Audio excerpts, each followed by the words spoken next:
for National Guard, General Blum is with us, and also the ICE Assistant Secretary Julie Myers is with us. They'll take your questions, kind of go through the role of the National Guard and customs. So, open to your questions. Well, you all heard the president's speech last night, and I know you got a briefing yesterday, but we're here to give you some additional information from the perspective of the operators themselves about what we envision going forward based on what the president said yesterday. You've already heard who's with me. I'm going to keep my comments short so you get an opportunity to ask questions. I know you'd rather I drone on at great length, but I'm going to put some of the burden back on you. Let me just summarize a couple of points, and I'm going to ask the others just talk for a couple of moments. First, this president has had, since he took office, a strong commitment to securing the border and dealing with this problem of illegal immigration. And of course, he has experience with this issue going back to his days as governor of Texas. Since the president took office, we've caught and returned to their country some 6 million people, including about 400,000 with criminal records. The number of Border Patrol agents have increased from about 9,000 to 12,000, and we've increased border security funding by over 60%. When I took the job, one of the things that the president made clear to me was that although we had made some significant progress in terms of dealing with this challenge at the borders, he was not satisfied with where we were. And so we began the process of looking at this issue in a comprehensive fashion, basically trying to understand the whole system of what fuels the illegal migration business model so we could figure out what our best approach would be to deter it and to really dismantle it. After we analyzed it, after we spent a lot of time talking to some of the frontline operators like Chief Aguilar, we realized we needed to approach it on a number of different fronts. First of all, we needed to add more people. And by the end of 2008, the president has proposed that we more than double the number of Border Patrollers compared with the number that was on duty when he came into office. That would take us to slightly above 18,000 agents. But boots on the ground is not really enough. You've got to leverage those boots. You've got to make them as effective as possible. And the way to do that is more tactical infrastructure, things like fences, vehicle barriers, and roads. And as important, next generation technology, the kind of things we use to great effect overseas when we conduct operations, for example, in Asia. Just this year, the department has had its first unmanned aerial vehicle, which accounted for 23 drug seizures, totaling more than 4 tons of marijuana, and also resulted in the apprehension of 2,300 illegal migrants. So more of this kind of high tech is really critical. And that means our SBI-Net program, which we've issued for bid this past April, and which we're expecting to begin to award and start to deploy towards the end of this fiscal year. But it's not just enough to arrest 1 million people a year. We have to actually remove them. The goal here is not to arrest and release, it's to arrest and remove, and ultimately to achieve deterrence, because people understand when they're caught, they're going to go back home again. And so we've been focused on moving from this old catch and release system to a catch and remove system, and we've made a considerable amount of progress. But we have more progress we can achieve to get this problem completely turned around. But ultimately, if we look at the business model for the illegal migrant, we have to consider the tremendous economic pressure that is driving people into this country. And it is not an economic pressure that can be addressed simply by dealing with more boots on the ground and more technology at the border itself. We have to look at what's going on in the interior. One way to think about it is it's like trying to dam a river. If you build a dam and you don't have a spillway to drain off some of the excess water in a way that's productive, you will eventually have to either keep building the dam higher and higher or the dam will break. We have to have a spillway for some of this economic pressure, and that's a temporary worker program, which allows us to take economic migrants and channel them in a regulated and visible way so we know who they are, so we can track them, and so we can bleed some of that pressure that the Border Patrol is facing at the border. And in order to make that work, we also have to have a stick, and that's tough interior enforcement. And as you know, we've begun a process of applying criminal penalties to employers who are flagrantly violating the immigration laws by systematically using illegal migrants to make up their labor force. All of these pieces we tied together in what we call the Secure Border Initiative, which we announced in November. And since then, we've begun to see some of the results of this comprehensive program. ICE has detained and removed more than 17,500 non-Mexicans apprehended at the southwest border under our expanded use of expedited removal. And with respect to many of the populations of non-Mexicans we catch, we have now totally moved from catch and release to catch and return, and we've seen some results in deterrence. We're actually seeing for the first time a seasonal decrease in the number of people from these countries that we're apprehending at the border. We have one big step left in order to complete this job, and that is to get rid of a 20-year-old court order that is hampering our ability to use expedited removal with respect to people from El Salvador. And we have legislation that members of Congress have introduced that would help us achieve that. We're acting against the financial infrastructure of human smuggling and trafficking organizations, and ICE is also using fugitive operations teams to arrest more than 44,000 illegal aliens, including 33,343 fugitives and over 10,000 non-fugitives. More than 20,000 of these people arrested by these ICE teams have criminal records. And as I said, we anticipate at the end of this year beginning the process of putting online this next generation of technology. What the president did last night is put on the turbochargers in dealing with this focused anti-illegal migrant effort that we've got on a comprehensive basis. And if we take advantage of this, and if we move comprehensively in Congress to build the entirety of the program, we can have a transformative effect on an immigration problem, an illegal migration problem that has plagued this country for over 20 years.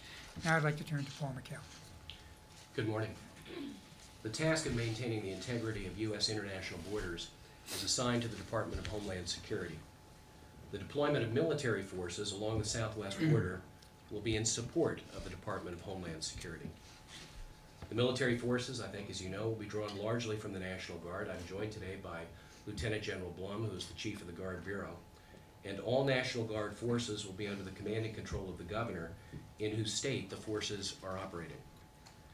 The initial commitment will be for up to 6,000 military forces on a rotational basis for a period of up to 12 months. Military support will not exceed 3,000 personnel during a possible second year of deployments. The Department of Defense will pay the costs on a reimbursable basis. The missions will include, for example, surveillance and reconnaissance, engineering support, transportation support, logistics support, vehicle dismantling, medical support, as noted by Secretary Chertoff, barrier and infrastructure construction, road building, and linguistic support. DoD, I want to emphasize this, will play no role in the direct apprehension, custodial care, or security associated with those who are detained by civilian law enforcement authorities. Law enforcement along the border will remain a civilian function. The National Guard missions will be substantially similar to the annual training missions executed as part of our counter-drug program along the southwest border during the past 2 decades.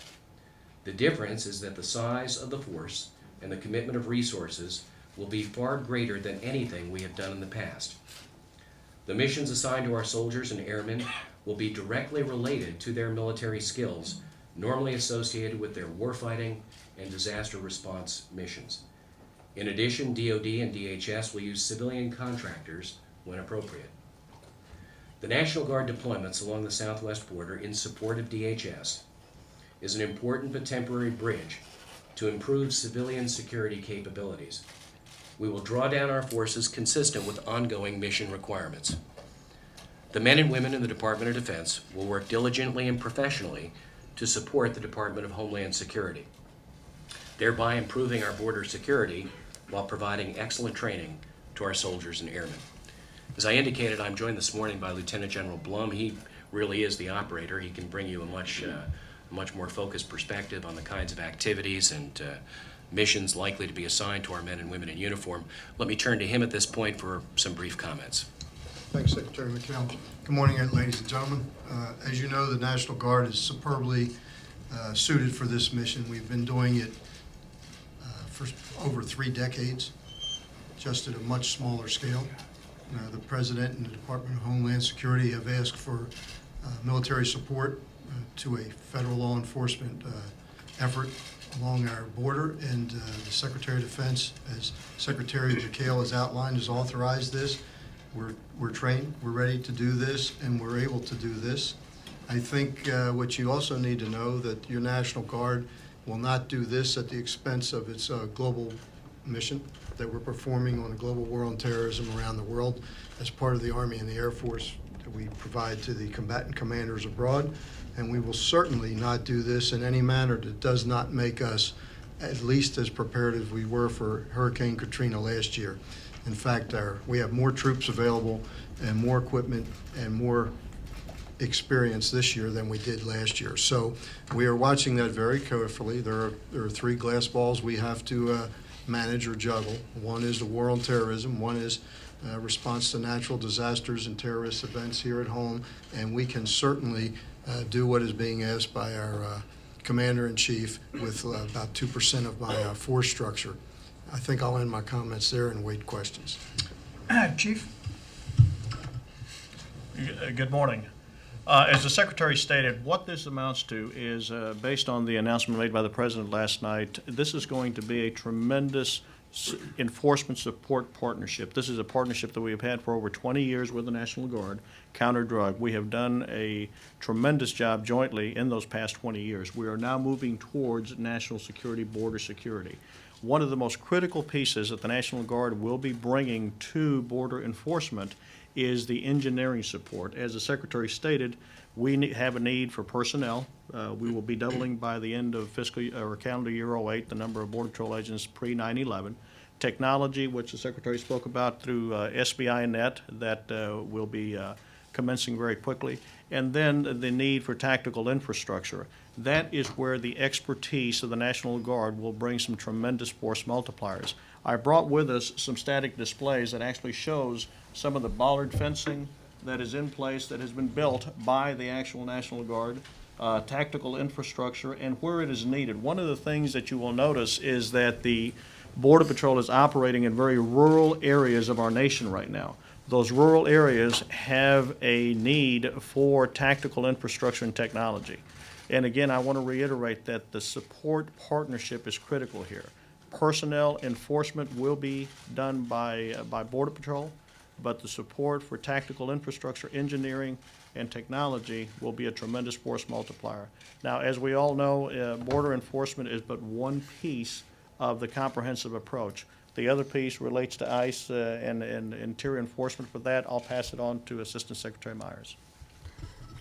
Thank you. As the President's speech and Secretary Chertoff's comments made clear, robust interior enforcement as well as additional detention capacity are critical parts of a comprehensive immigration strategy.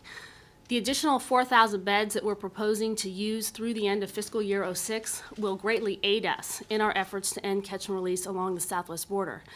But beds alone are not enough. The President has called upon us to use them more creatively and to be more careful with our resources, and we will continue to do so. In addition, as Secretary Chertoff noted, we will work to direct our worksite enforcement efforts by targeting our efforts on unscrupulous employers. We've learned too well from the old INS days that simple administrative sanctions are not enough. Finally, we will seek to build relationships and enhance relationships with state and locals by allowing them into our task forces and working with them on targeted enforcement actions. Thank you. All right, I think we'll take questions. If you will identify yourself and tell us who you are directing the question to. Yes. Question for General Blum, please. General, as this plan was being put together, what argued against having the National Guard do this on a federal status? And also, why are you doing the 2-week rotation, such a short rotation? Isn't that a pretty inefficient way of doing it? Let me address those in turn. First of all, we are doing this in a federal status. We are going to be performing these missions in U.S. Code Title 32. That is a federal status. That's when your National Guard is federally funded has all of the rights and entitlements. The Army National Guard soldiers and airmen have all the rights and entitlements of any other federal uniformed person.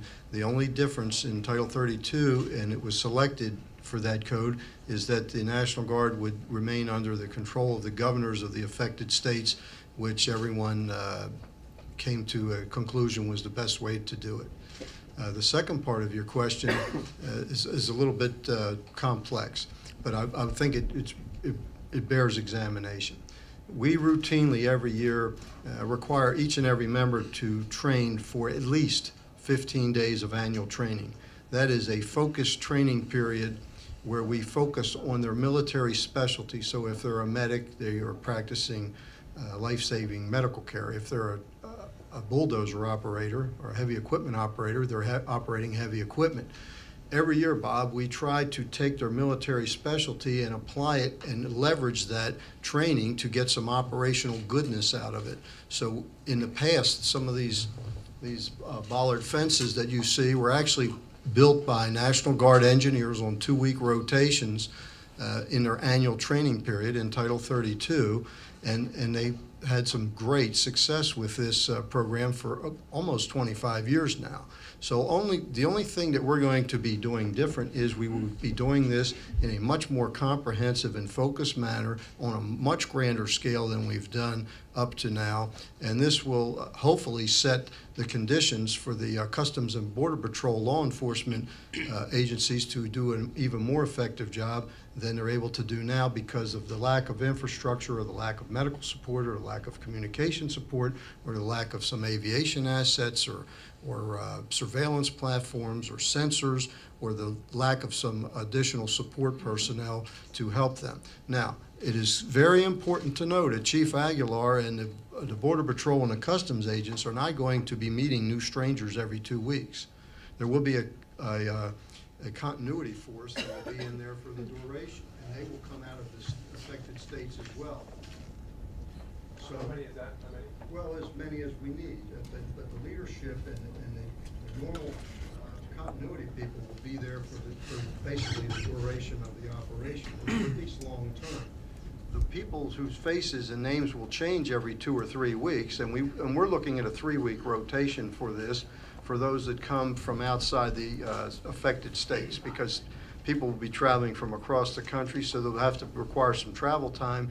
They'll need about a 2 or 3 day, what we call a right seat ride, so that they know what right looks like. They know the rules of use of force, the rules of engagement. They understand what a clear briefing on the terrain and the area they're operating in or any peculiarities. And they will also meet with their law enforcement agency that they're going to be supporting, so they know clearly what they're working on. So the dozer operator may change every 2 or 3 weeks, or the medic may change every 2 or 3 weeks, but the people that are coordinating that and working the project will remain in place, and they will be under the direction of the Joint Force headquarters in each state, in California, Texas, and Arizona, and New Mexico. And so there will be long-term relations and continuity of effort there. It's not a one-size-fits-all thing, but we're going to leverage very heavily the Guard using they already have to do annual training, and we're going to see where it makes sense to take those skills, and instead of having them perform annual training just for the sake of practicing their skills in some wilderness area, we'll put them to operational use on the border. Yeah. General Blum and Secretary McHale, you said that the cost will be reimbursable. Could you explain how that works and what the costs are expected to be? And General Blum, you just said, you talked about the use of force and the rules of engagement. Under what circumstances do you think that you would have National Guard that would need to worry about that? Because what you've been discussing here is that they wouldn't be engaged in capturing people or in holding prisoners. By Wednesday of this week, we will receive from the Department of Homeland Security a more detailed list of the mission requirements in the execution of which DHS hopes to obtain DoD support. We anticipate we will provide that support, and we think it'll be in the mission sets of the types that I described a little bit earlier. I would emphasize what General Blum has said to you, and that is we're building upon a successful series of missions that we have executed routinely using annual training forces back to at least 1989. These are counter-drug missions of the very type that we now anticipate we will be executing in support of DHS as they lead their mission requirement for enhanced border security. We don't know precisely what that list is going to look like on Wednesday, but we have a sense of what it's going to look like. And we're in the process now of coming up with cost estimates that would allow us to seek reimbursement from an appropriate interagency partner, perhaps from DHS, perhaps by some other means. We don't know exactly what those costs are going to be, but they'll relate to the pay and allowances for the soldiers who are involved, the unanticipated costs related to operations and maintenance, to include equipment replacement because of the wear and tear on equipment that inevitably will occur during the execution of these missions. And then lastly, while we expect that the vast majority of the force, nearly all of it, will be drawn from the National Guard performing 2 or 3 week annual training duty, there is a possibility that in certain niche capabilities we would use active duty Title X military forces, and obviously there would be costs involved in the utilization of those active duty personnel as well. So we're trying to come up with cost estimates now. That's the process, and by Wednesday, or actually shortly after Wednesday, we'll have a clearer picture of exactly what those costs are going to be. Is it going to be 100% reimbursable? We hope so. And General Blum on the rules of engagement. The rules of engagement and the rules of use of force are absolutely essential. Anytime you put uniformed military personnel in an operational role in the United States of America, they have to meet the intent of the Constitution. The 4 attorney generals of the affected states are working with the judge advocate and my general counsel and the Department of Defense general counsel and others to make sure that we have a rules of use of force and rules of engagement that are appropriate and are consistent across all 4 states, even though we will be very sensitive to the state laws. We have done an early examination of the state statutes, and so far we see no disconnects. We see no contradictions, and we don't anticipate any problems in this area. But it is something that must be addressed, Pam, because it's very important that soldiers know what the expectations are and what the rules are for the area they're operating in. Yeah. Yes, Maria Pena with FNU Services. For Secretary Chertoff, I guess you haven't indicated when the rollout will be for the National Guard, when it will actually begin physically. And also, are you concerned about the political repercussions of this? I know you have given reassurances to the Mexican government that this is not militarizing the border. However, in Mexico, the reactions have been very negative, and they're even calling to withdraw the Mexican ambassador here. Will you address those 2 issues? Well, first of all, I think we're envisioning the possibility of beginning the rollout in June. Bear in mind, it's not going to happen simultaneously. We're not going to put 6,000 National Guard on the border one day, but the process should begin in June. As you know, there's been conversation between high levels of the United States government, the high levels of the Mexican government. I'm not aware of a huge groundswell of opposition or any serious call for the recall of the ambassador. Let me put this in context. We have used the National Guard and the military in support of the Border Patrol for about 2 decades. So this is not new.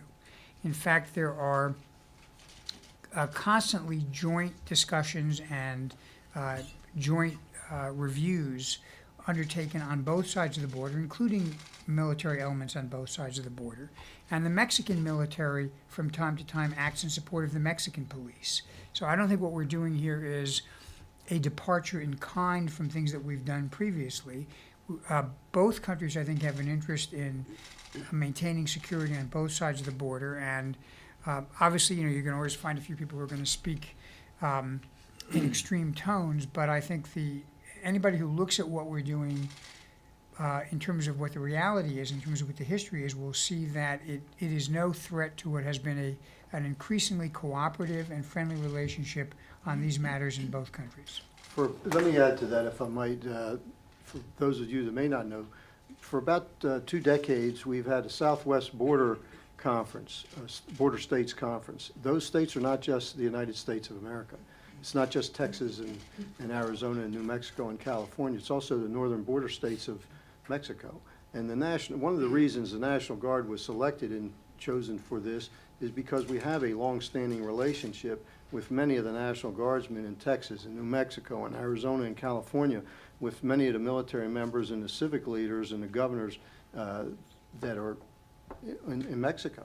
So these will not be strangers. These will be people that can build on already existing relationships, and we are taking on already existing template that everyone has become very comfortable with for over 20 years, and we're just trying to expand the capability that we have been dedicating to that geographic area and intensify it.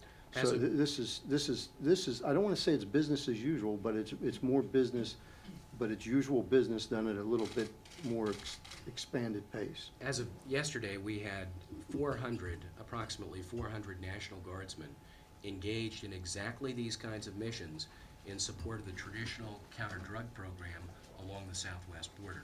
So what we're looking at is a much more robust commitment in terms of personnel and resources, but to mission sets that have been with us for the most part for nearly 2 decades. We're going to be doing what we have done in the past, but on a much larger scale and more effectively, in order to provide a transition to improve civilian capabilities a little bit further down the line.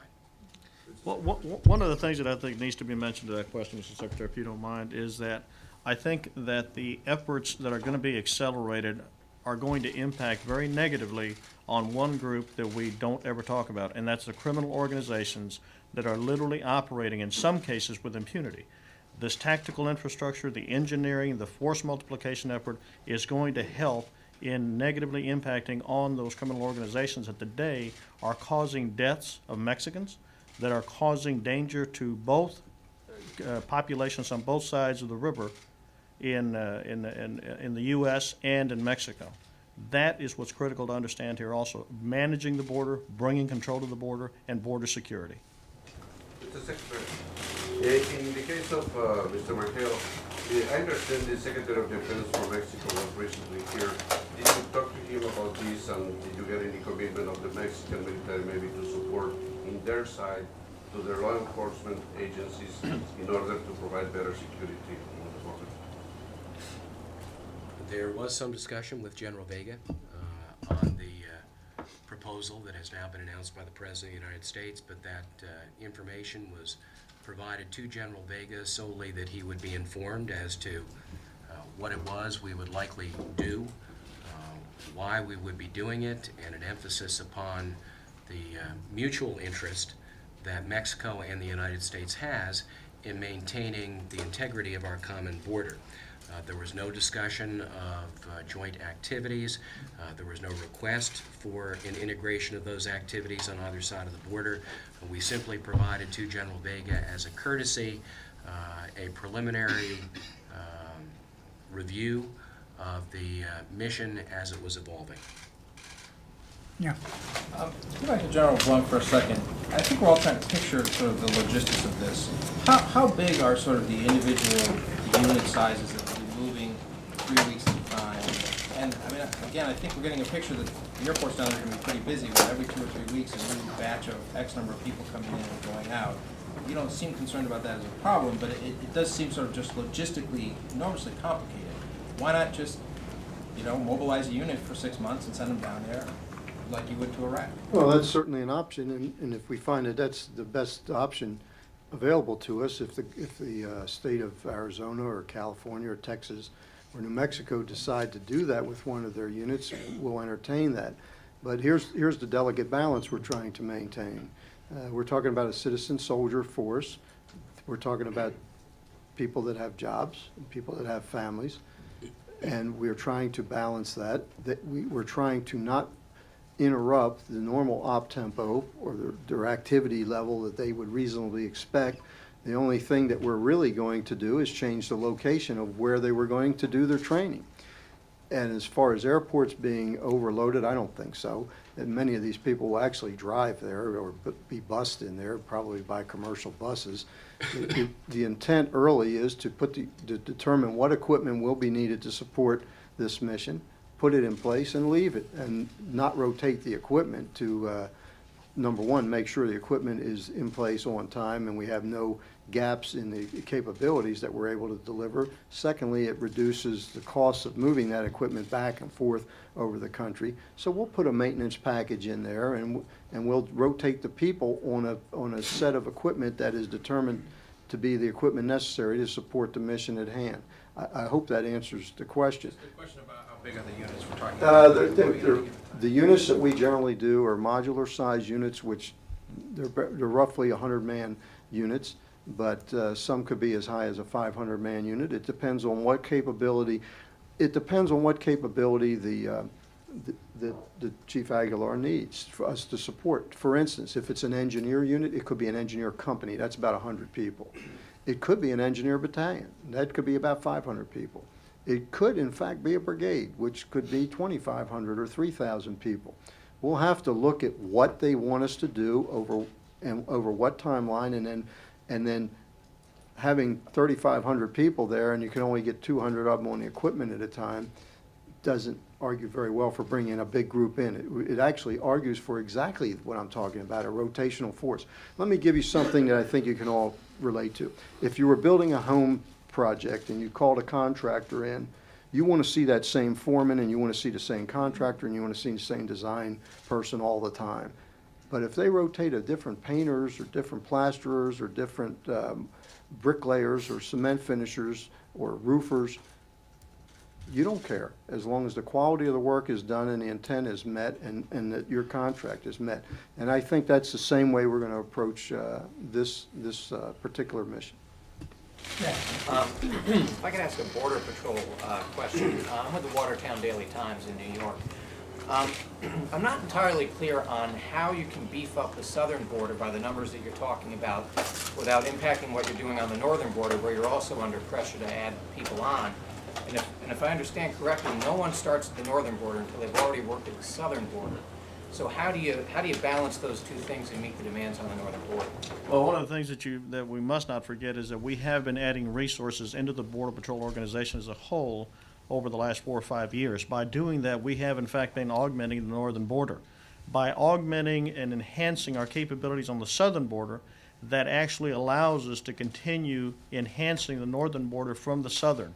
It's critical that this group understands that, yes, all of our agents begin on the southern border, but we transfer them up north after they become experienced and journeyman agents after about a 3 to 4 or 5 year period.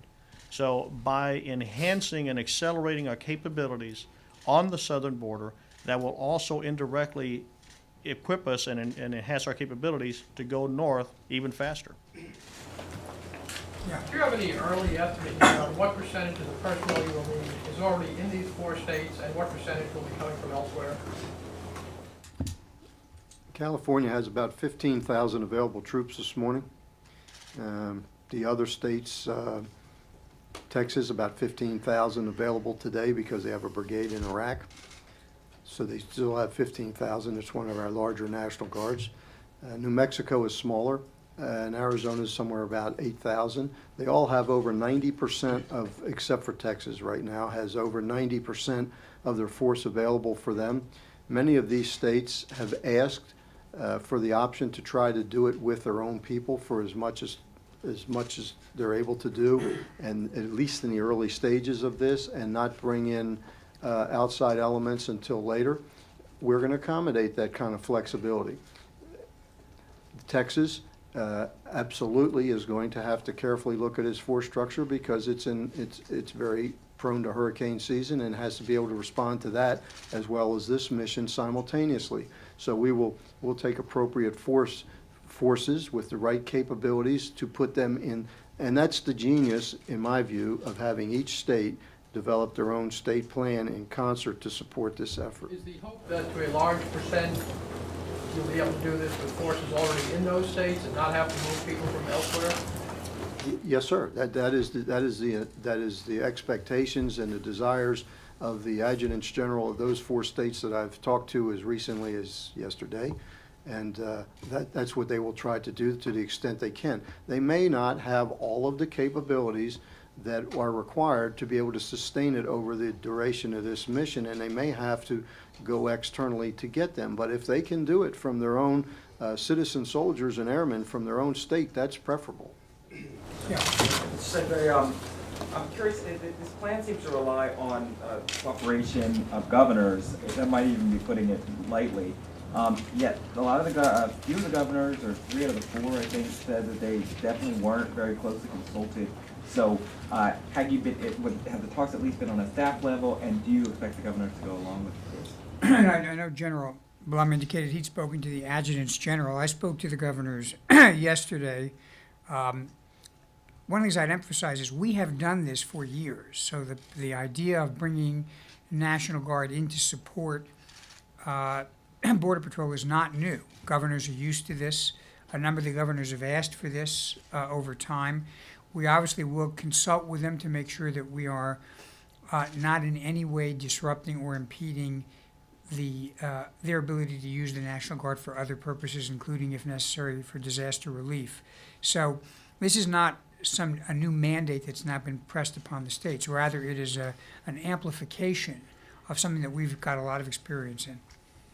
The adjutants general that I spoke to, which are appointed by the 4 governors, so they have a very close working relationship with their governor, all feel that the governors feel sufficiently consulted now and feel very comfortable with what is being proposed. In some cases, I wouldn't want to speak for the governors, but I would tell you that most of them are absolutely enthusiastically welcoming this kind of a response, because many of them have advocated this for some time. Yeah. This is a question for Chief Aguilar. A couple of months ago, you told the House Homeland Security Committee that your academy could only handle about 1,500 agents a year. What's changed to allow you guys to ramp up the level that the President's talking about in those few months? Well, a couple of things have changed. One is, of course, that when I made that statement, I also made the statement that next year we would be ramping up to 2,300, and the year after that we were looking to go up to 2,800 per year.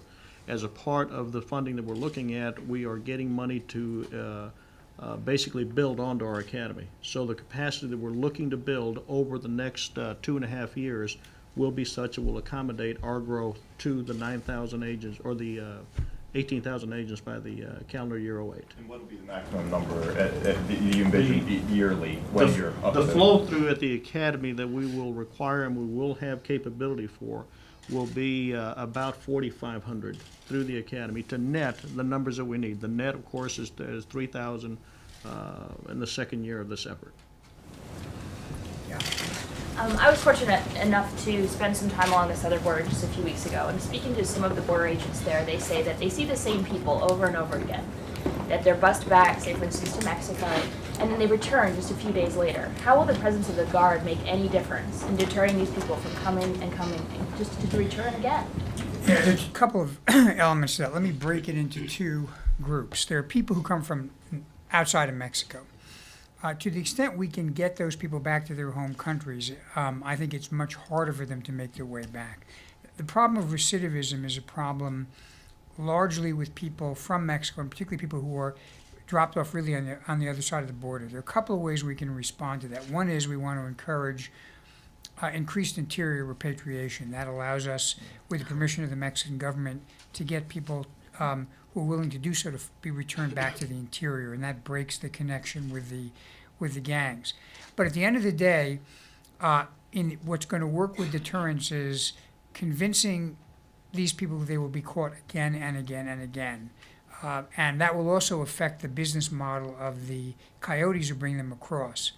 But I want to tie it back to temporary worker, because the fact of the matter is if you have people who are willing to try 8, 10, 12 times, if there's a way to take those people who only want to come for a legitimate purpose, seasonal work or temporary work, and to put them in a program where they will be able to do that work and we'll be able to regulate them and know who they are and monitor them when they come in and go out of the country, that will bleed off a lot of that pressure that is being placed on the Border Patrol. And if you're not chasing the same person over and over and over again, you have a more opportunity to pursue the really bad guys that we definitely want to keep out of the country. Yeah.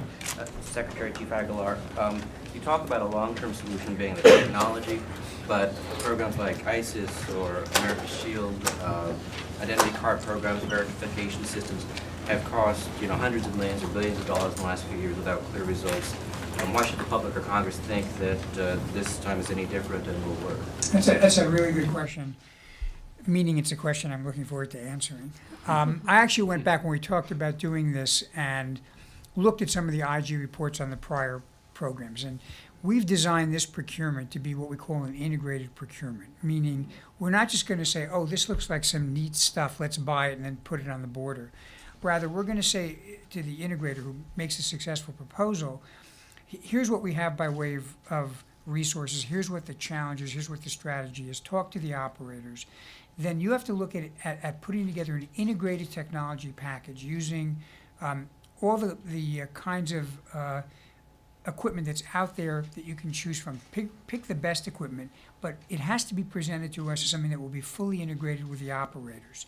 So that, for example, we won't have the problem of sensors that are not linked to the cameras, so that when you get a sensor hit, the camera turns and you can detect whether in fact you've got an animal or you've got a human being. So the key to making this work is operator input in designing what we are looking for, operator input in terms of designing the constraints, and requiring that the package that come forward be an integrated package rather than buying a lot of little different items and then trying to tie them up together. Yes. Mr. Secretary, if I've understood everything I've heard, you don't yet know what missions the 6,000 National Guardsmen will do. You don't know who's going to pay for them. You don't know what the rules of engagement will be for them. You don't know what size units they will be or how long, whether they'll be 2-week or 6-month deployments. And you don't really know exactly which equipment they're going to have. So my question is, how long have you been working on this? And this is what they call a loaded question. And I guess you haven't understood what we said, so I'm going to try to make it really clear.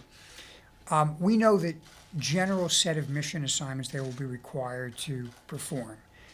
As we talk about very specific granular things, what unit is going to go where, we're in the process this week, as we have been previously.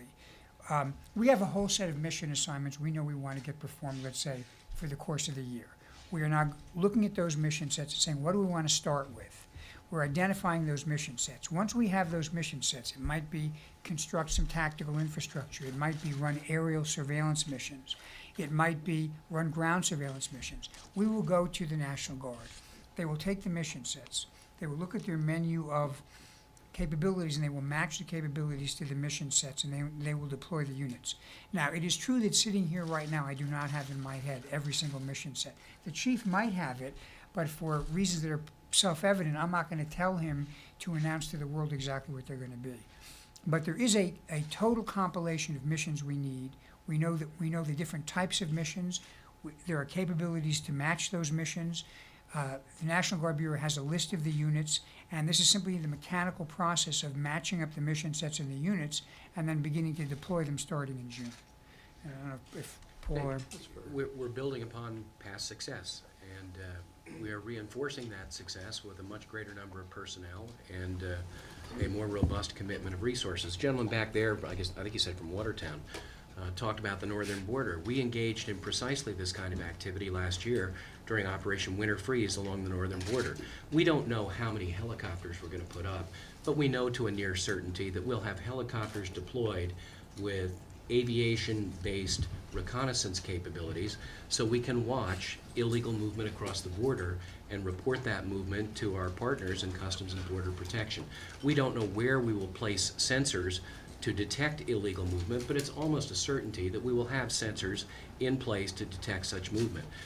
We have capabilities that are related to the remote detection of certain kinds of weapons. We deployed those along the northern border last year.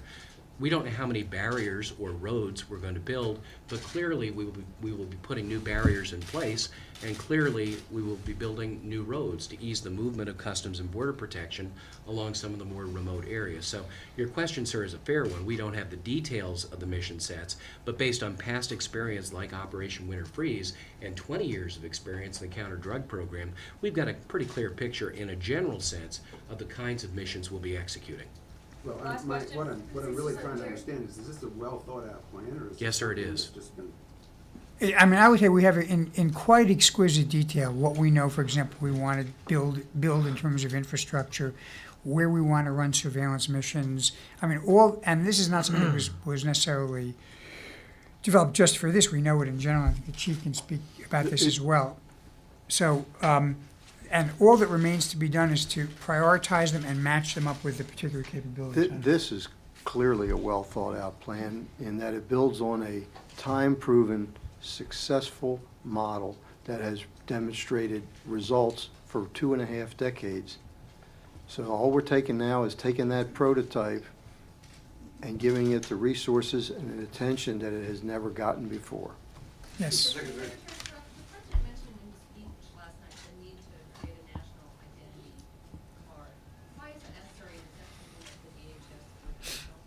I don't think he said exactly that. I think what the president did say is, in order to have a temporary worker program, you will need to have a tamper-proof, biometrically based identity card. And the reason for that is this.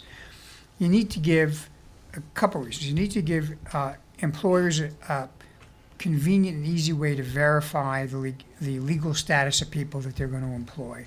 We also will need, obviously, to be able to track the comings and goings of people in and out of the border if they're going to become part of this temporary worker program. So that this is part of, frankly, the enforcement benefit to us of having a temporary worker program, is it brings people who would otherwise be operating out of the light, in the shadows, into a situation where we know who they are, we've verified their identity, we've checked their background, and we can now assure the employer that if you have a card, the employer can rely on the card. The whole name of the game here is create an easy and convenient path to legal. On interior enforcement, I have a question to the Secretary or the Assistant Secretary Myers. Before Congress kind of sets rules on employer-based enforcement or this guest worker program, what are you going to follow to enforce illegal, undocumented people in the country right now? Are you going to, go by old statutes, or what are some details of what you're going to do? Sure. Right now we're following the current law. The Secretary set out our interior enforcement strategy as 3 parts. One part is really enhancing worksite enforcement by targeting employers. And so we're using the existing law on worksite enforcement, but we're also bringing in new criminal statutes that we normally hadn't charged employers for. For example, we find in many instances that employers that hire illegals as part of their business model really exploit them. And they may engage in money laundering, they may engage in harboring, putting these illegals up in places that are unsafe and filthy. And so what we're doing is we're bringing the more aggressive criminal charges against the employers right now. But whatever law is passed, that's the law we'll enforce. Thank you. The next generation technology. Thanks very much, everyone. Have a good day.